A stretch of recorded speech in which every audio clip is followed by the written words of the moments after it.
of a killing machine with a need to bleed you when the light goes green. Best believe I'm in the zone to be. From a yin to my yang to Z. Put a grin on my chin when you come to me. Cause I'm weird, I'm a one of a kind, and I'll bring death to the place you're about to be. Another river of blood running under my feet. Forged in the fire lit long ago. Stand next to me, you'll never stand alone. Hello ladies and gentlemen, I'm your host, Airsoftal.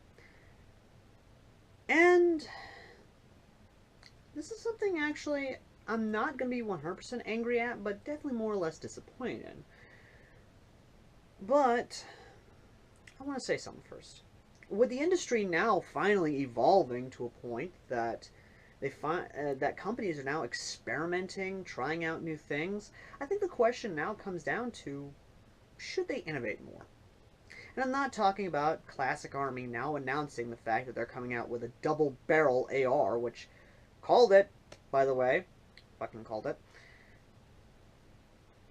But the fact that there's a double-barrel Glock, there's a double-barrel 1911, and I would not be surprised if they actually finally say, let's make the DP-12, which is a double-barrel pump-action 12-gauge shotgun. I wouldn't be surprised if they start experimenting more, but at the same time, I can understand the risk involved. When making something new, you gotta test the waters to see what will work and what won't. So I guess the real question is, why haven't we made a proper X-Fire yet? And I'll get to that in a second.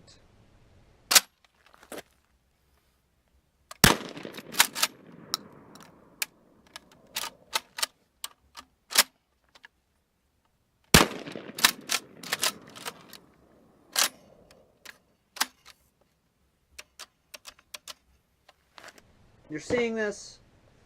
I know you're seeing this. I know you have questions. Let me explain, with a brief history about the X-Fire before we get into the actual thing. The X-Fire was proposed back in the late 70s, early 80s, before the assault weapon ban, of course, damn liberals, and it was to be a magazine-fed 12-gauge and 308 system. It would be a pump-action shotgun with an integrated semi-automatic 308, somewhat 7.62, I guess you should say, but I'm mostly going off the information I've read, as well as seen on Forgotten Weapons platform, which, if you actually look at the photo of this thing,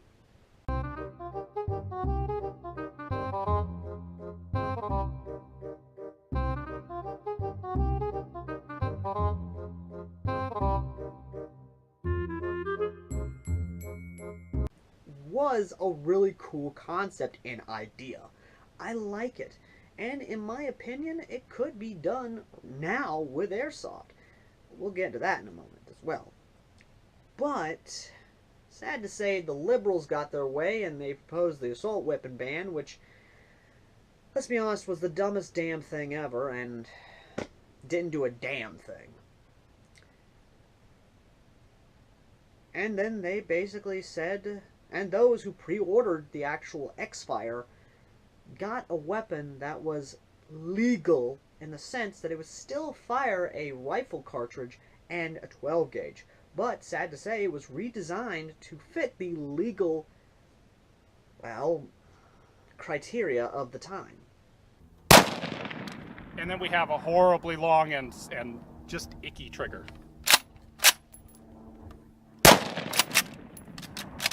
Yep. There we go. The X-Fire Mark I is still being made today, and to my knowledge, they're still somewhat popular, but at the same time, only popular because of the idea and the concept. It is literally a two-stage system, which it can be switched over from 5.56, 223 to 12-gauge, but the system is a pump action only. And that's sad. But it could be made in Airsoft, be it the first concept of the first X-Fire, which, in my opinion, could be done if Tokyo Marui does it, which would work. It could work if it was a Springer shotgun with an AEG lower that could run off, well, M14 magazines. Or, if they do go with the X-Fire Mark I, it could be done with a version 2 gearbox and once again a Springer upper, or they could go with the tried and true Tokyo Marui 870 gas system. But then again, I'm not sure if they would go with that. But I guess you could say that even though technically the X-Fire Mark I did not get its big heyday, and because of the liberals, did not get its official and just needed release, I guess we have to contend with what we have here. Which is this. And just like with the M712, just like with the Mauser or the M712 Springer, at least it was made in Airsoft. But is it good? Well, before we can even go into it, let's go ahead and look at the box. The box art itself is trying to go for this whole science fiction look, which I will admit, the X-Fire Mark I does definitely look a sci-fi in a sense.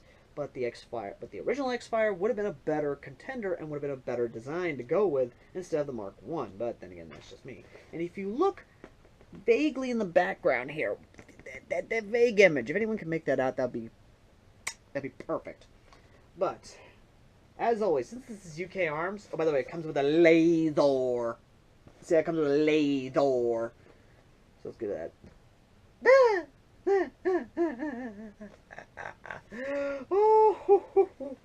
Oh, look at this. No, just no. Just no. But let's go to the highlight of any UKarms box, the Chinglish. Let's look at this. Load 6mm BB bullet. As you can see, they're using Crossman BBs. That's the first time I've actually said their company name. Usually I just call them the company that shall not be named. But either way. Then of course they show you load bullet clip and infrared. Infrared. Really? And then finally, pull the sliding block, the gun is loaded. I shit you not. Do you see this? Do you fucking sing this grammar? That's just Chinglish. And then finally, aim at the target and press the trigger. And you don't have to read the English, you can just see how it all works.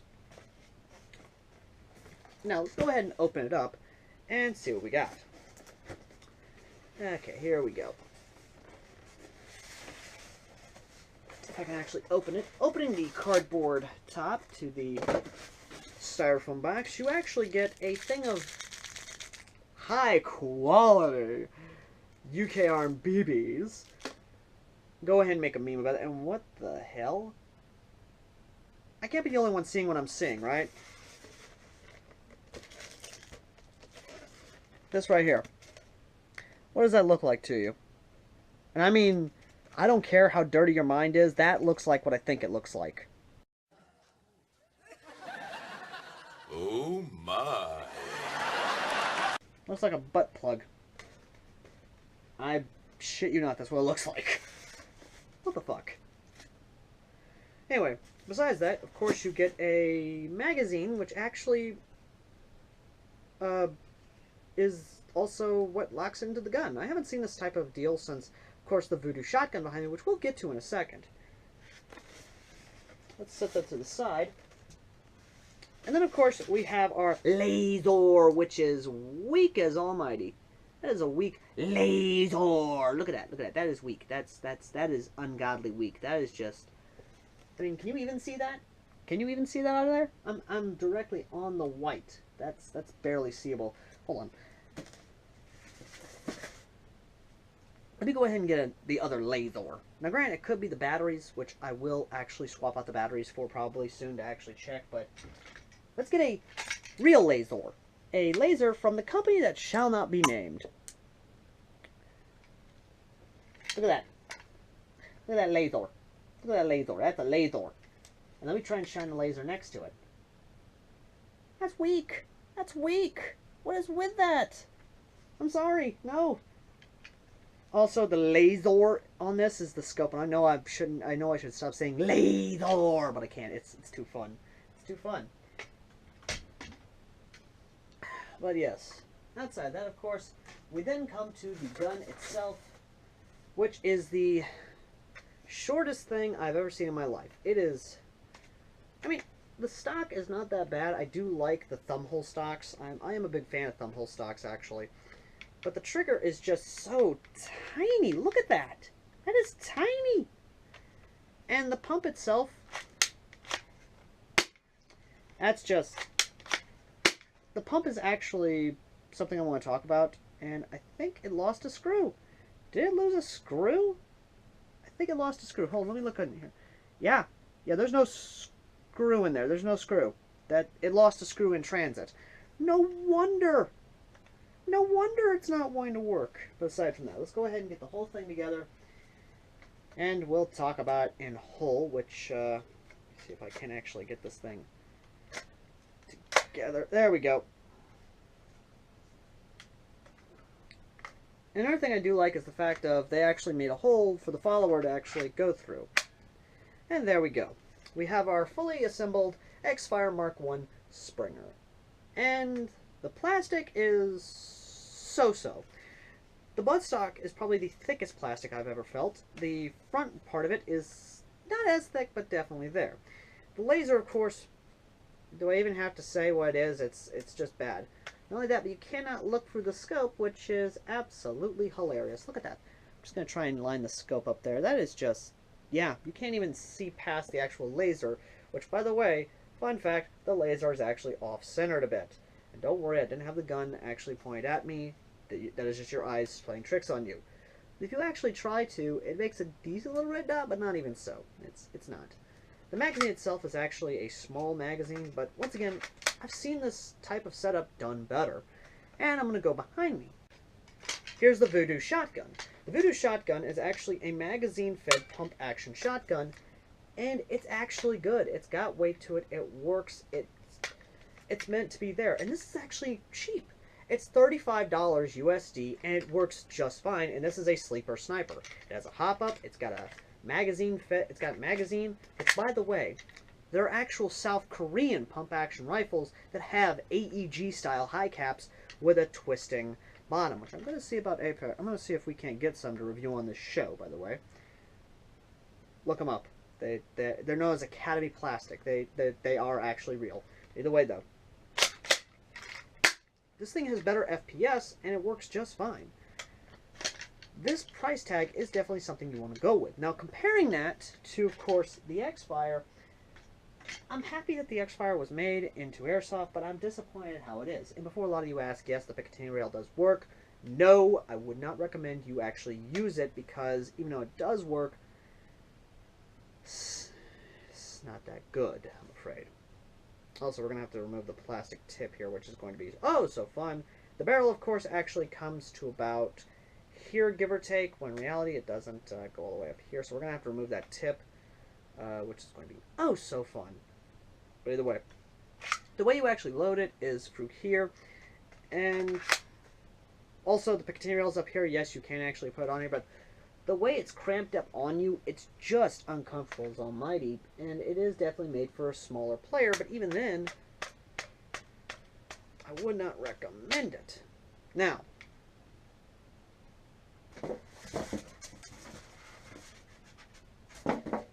set this down here.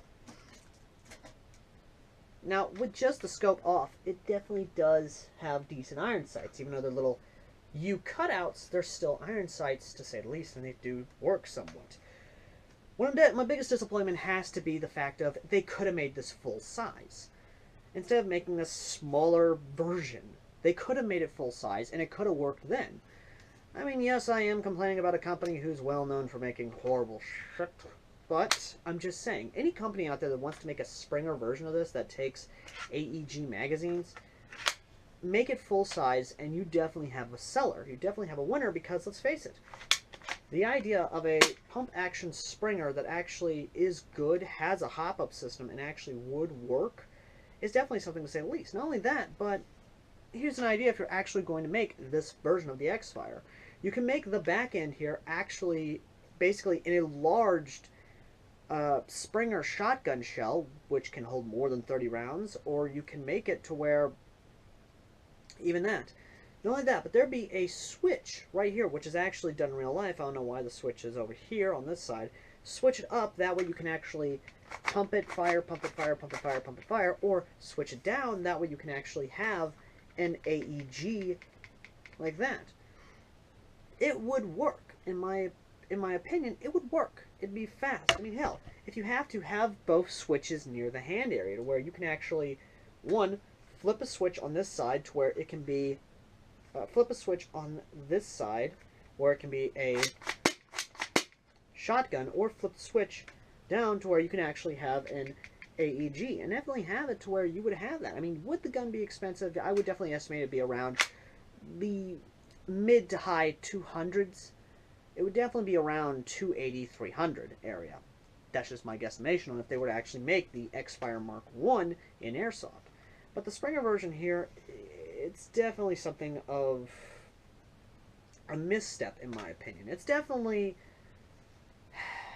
what's the word I'm looking for? It's a missed opportunity that I wish someone could have actually done more of. I am happy that we do have this in Airsoft, but at the same time, I've spoken as much as I can about it, and we're going to go to the shooting test and actually see how this performs FPS and groupings-wise. Because it is snowing like crazy outside. Like, no joke. Let me actually show you. It is snowing! We have an ice storm in, but either way. Continuing on with the review. Okay, so we have the chronograph all set up here. Let's go ahead and fire 5 shots through it. Go ahead and set you. Let me just go ahead and adjust you guys here. That way you can actually see me. Here we go. 179. 179. 9 feet per second. 176. 176. And empty. Okay, that was 5 rounds. And something I forgot to mention, this magazine is actually a high cap. What you do is you actually open that up, do that, and you actually shake it. But in my opinion, I wouldn't recommend it. Now let's fill up this magazine and shoot the zombie target behind me and see what the groupings test is, okay? Okay.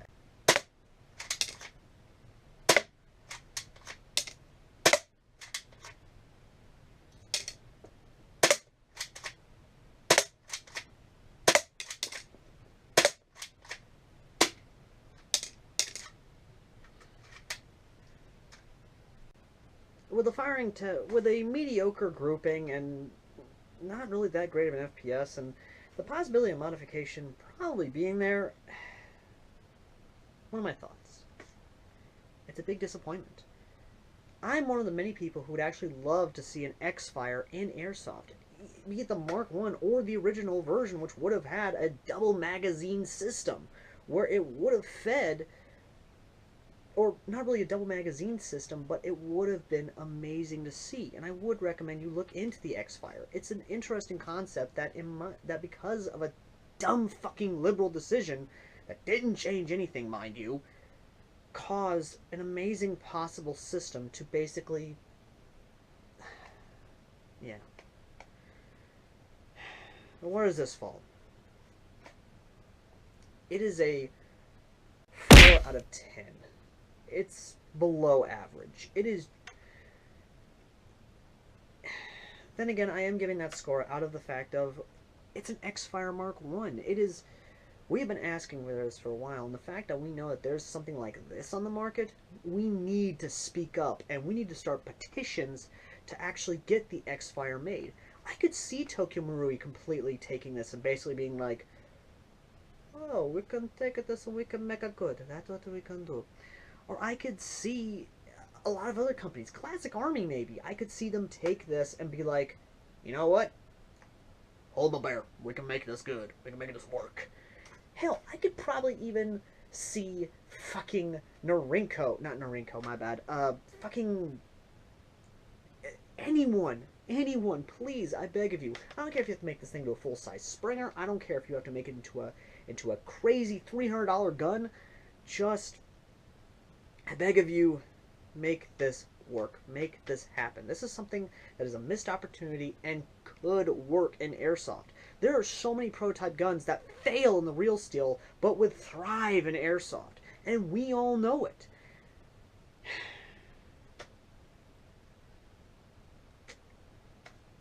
But I've gone and said my piece. I've said everything I could possibly say. It's...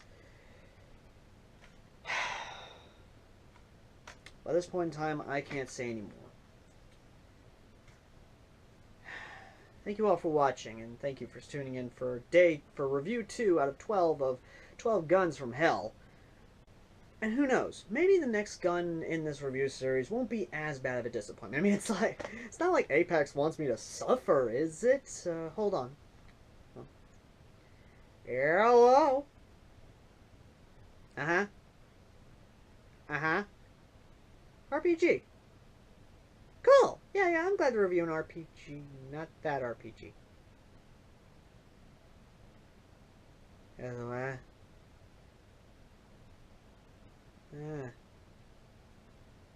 Hey.